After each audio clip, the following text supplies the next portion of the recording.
o senador Roberto Muniz pelo tempo regimental.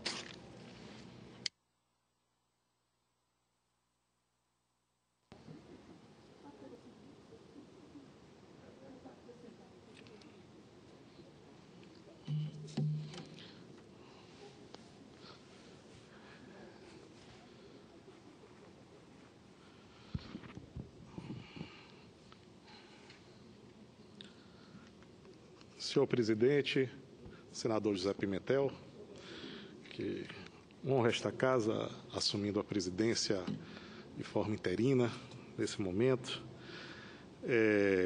senadores e senadoras aqui presentes, senador Elmano. Senadores, todas as vezes que surge uma crise aqui no Brasil, vivemos um dilema. Acompanhamos um Estado brasileiro com dificuldades para exercer seu papel fiscalizador, de promotor e, às vezes, até de formulador de políticas públicas. Mas sempre temos sentido uma dificuldade muito grande no papel de auditor, de regulador e de fiscalizador. Aumentar o Estado, senadores e senadoras, em demasia, não o torna eficiente. Aumentar o Estado a cada instante que se tem uma crise não o torna melhor do que antes da crise. Fazê-lo servir como ente único no processo fiscalizatório em qualquer segmento não garante qualidade aos produtos e serviços. Este é um processo que precisa do Estado, de suas instituições, mas principalmente, senadores, precisam dos consumidores. E, muito além, precisa de uma cultura de mercado que acredite no ambiente competitivo em busca permanente de boas práticas comerciais. Recentemente, subi a esta tribuna para falar sobre o episódio da operação policial Carne Fraca,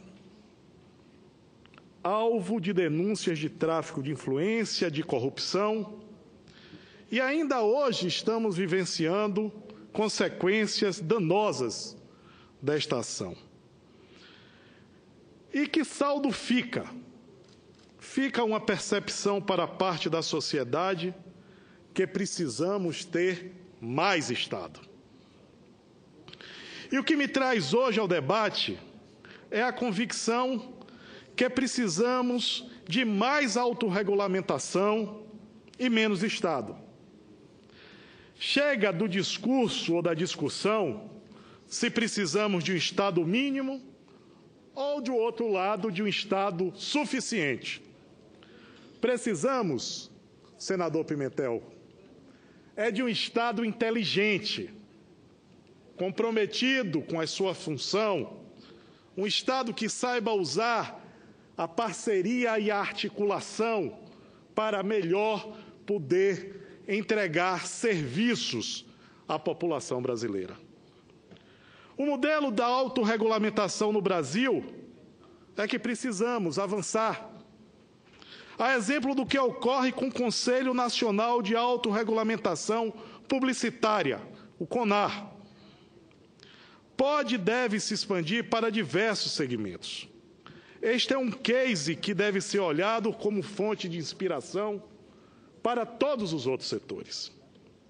Se as instituições se organizassem nos moldes das entidades ligadas à atividade publicitária, a regulamentação de outros setores incorreriam numa dinâmica própria, com regras claras sobre as ações éticas destas empresas e construídas pelo próprio mercado.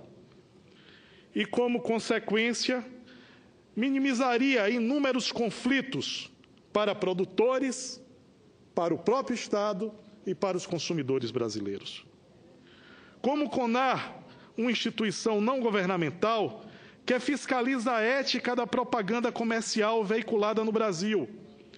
Tais conselhos serviriam como um canal de esclarecimento, conforme disposição expressa no novo e mais abrangente Código Brasileiro de Autorregulamentação, não se limitando à propaganda brasileira. Como funciona o CONAR? Quando o anúncio é veiculado e qualquer das partes, consumidor, concorrente ou mesmo autoridade pública, se sente prejudicado ou ofendido por essa publicidade, o CONAR é acionado por meio de queixa ao Conselho de Ética. É este conselho que analisa a abertura ou não de um processo para exame do anúncio, sem prejuízo de outros caminhos legais.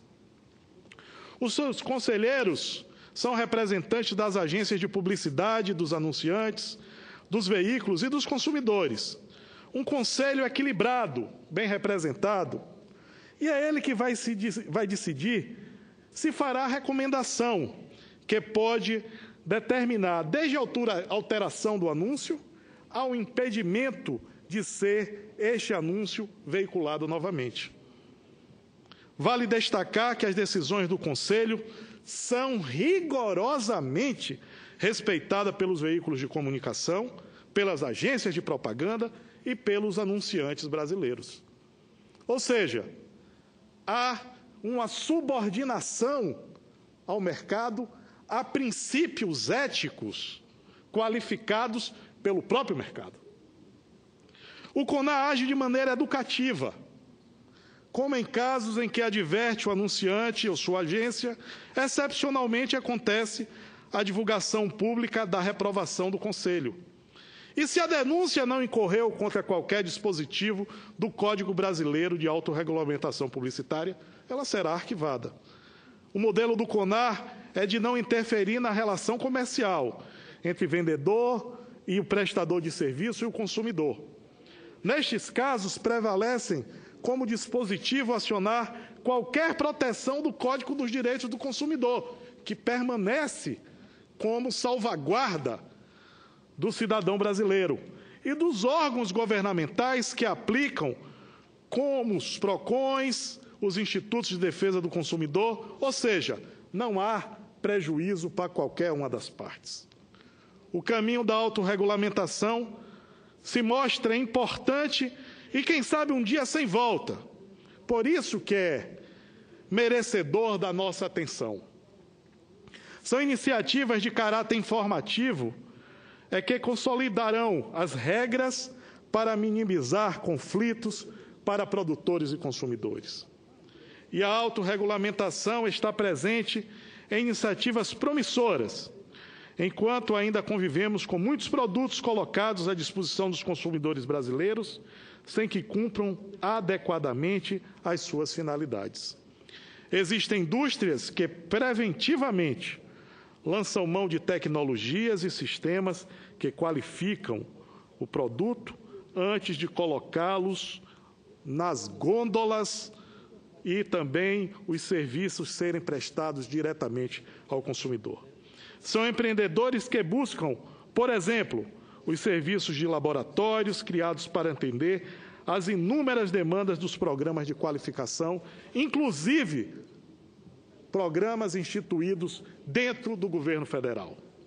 Atentos à autorregulação, algumas empresas não lançam mais produtos antes do processo de certificação, submetendo-os a ensaios de materiais e serviços laboratoriais, garantindo a qualidade e a confidencialidade das suas medições, conforme requisitos das normas vigentes no nosso país. Quando temos mais autorregulação, consequentemente, teremos menos o Estado demandado. E mais qualidade será entregue em produtos e serviços aos consumidores e aos cidadãos brasileiros de forma indireta. Quando temos mais cidadãos e consumidores com acesso a canais de comunicação nos moldes do CONAR, podendo fazer a sua reclamação de forma direta, deparamos com um cenário de ação preventiva e diminuição de casos punitivos. A existência do CONAR já contribui para o aprimoramento da propaganda brasileira, de forma a impedir que anúncios enganosos ou abusivos venham prosperar impunemente nas televisões, nos rádios, em todas as formas de publicização de produtos e de serviços. Mas a gente precisa avançar mais. A regulação e a autorregulamentação podem e devem coexistir, pois quando a autorregulação falhar, a regulação ocupará devidamente esse espaço. E as auditorias e fiscalizações ficariam como uma retaguarda fundamental para a detecção e punição dos desvios. Este é um debate que esta Casa não pode se furtar a promover. Com isto, construiremos uma nova cultura de mercado e de consumo em todos os setores produtivos do Brasil. Tenho a convicção, nobre presidente, senadores e senadoras, que precisamos de mais autorregulamentação. Precisamos de mais responsabilidade ética na produção de produtos e serviços no nosso país. Precisamos de mais modelos como o CONAR em diversos setores do Brasil.